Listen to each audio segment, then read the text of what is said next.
Hello again, and welcome to A.Wassen's Wellness Corner.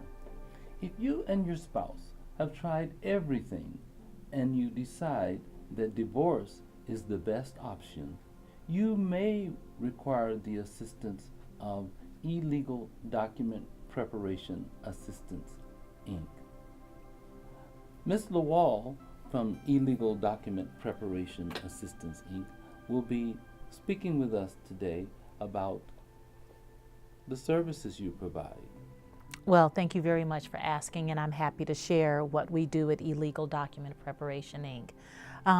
I am a certified bonded legal document preparer. I have approximately 10 years experience doing this. What my services provide is a midway point.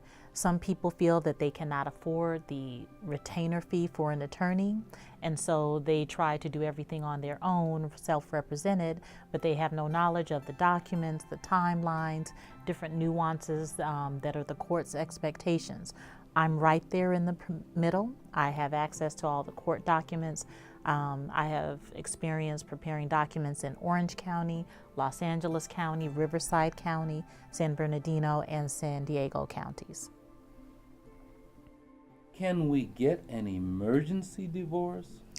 Actually, not in California at this time.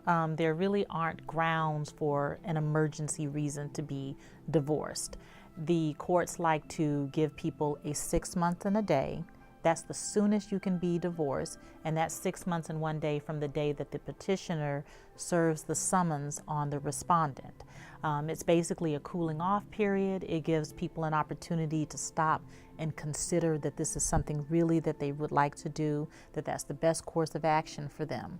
Now, there are grounds for emergency or ex parte hearings that may have to do with child custody or support, because that has a little bit more urgency to it. But being single, and I have a hard time seeing why that would be an emergency.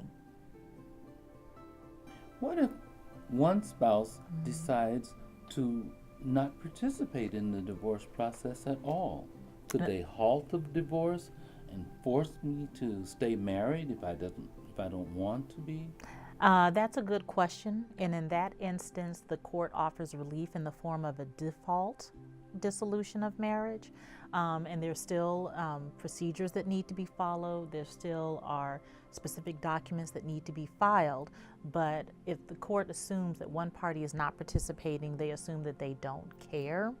And so they give them every opportunity to step up and respond and or participate in the divorce process. But if they don't, usually the requesting party will get most of what they ask for from the court in form of relief and as well as being divorced. Is that also the case in instances where you have intimate partner abuse or domestic violence? That is a little bit more nuanced. I'm sure in your line of work you see that there are a lot of people who are victims of domestic violence and they choose to remain married. So domestic violence in itself is not necessarily the cause or reason for getting divorced, but in the instances of domestic violence or partner abuse, the courts do want to offer relief so that people remain safe and healthy. That doesn't always necessarily go hand in hand with getting divorced, but domestic violence relief is there and used by the courts, and they take it very seriously. Entia, will my spouse be penalized for infidelity?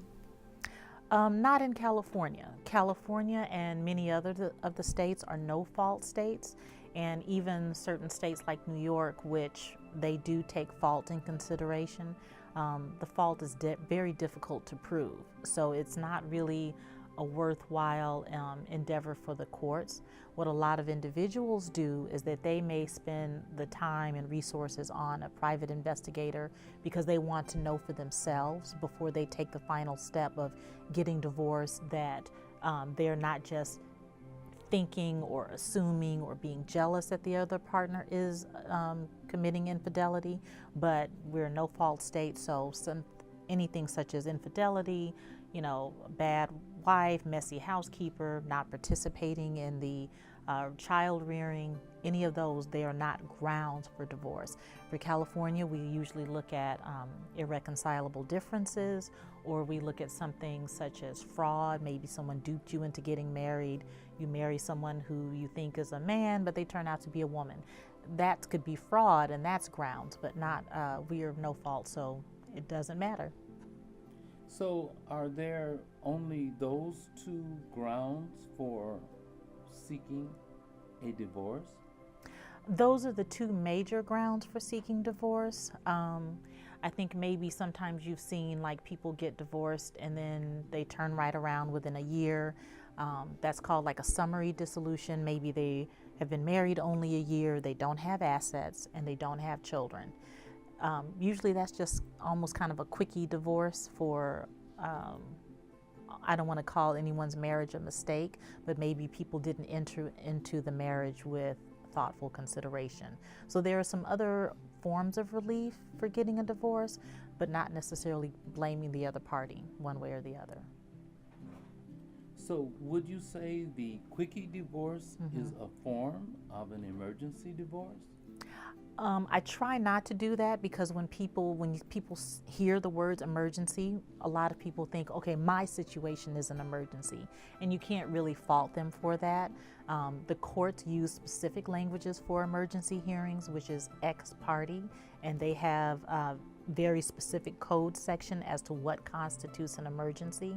And even the summary dissolution is you still cannot be divorced any sooner than that 6 months and a day from the date the petitioner serves the respondent. What if a lady has small children? Won't the court order the house to be given to her, even if she doesn't have enough money to buy out her partner? That is a very common question that comes up. And again, speaking mostly for California, we are a community property state. And what that means is all assets that were accumulated during the marriage are joint. All debt accumulated during the marriage is joint, unless there are some other documents in place, such as a premarital agreement or postnuptial agreement that states otherwise and disposes of it differently.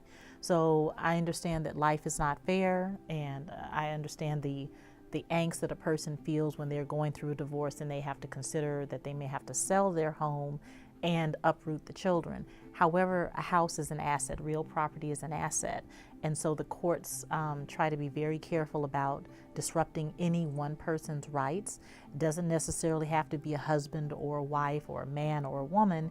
If you are married or marital partners, the asset is split. So what happens is some people will keep an asset and buy the other party out with an equalization.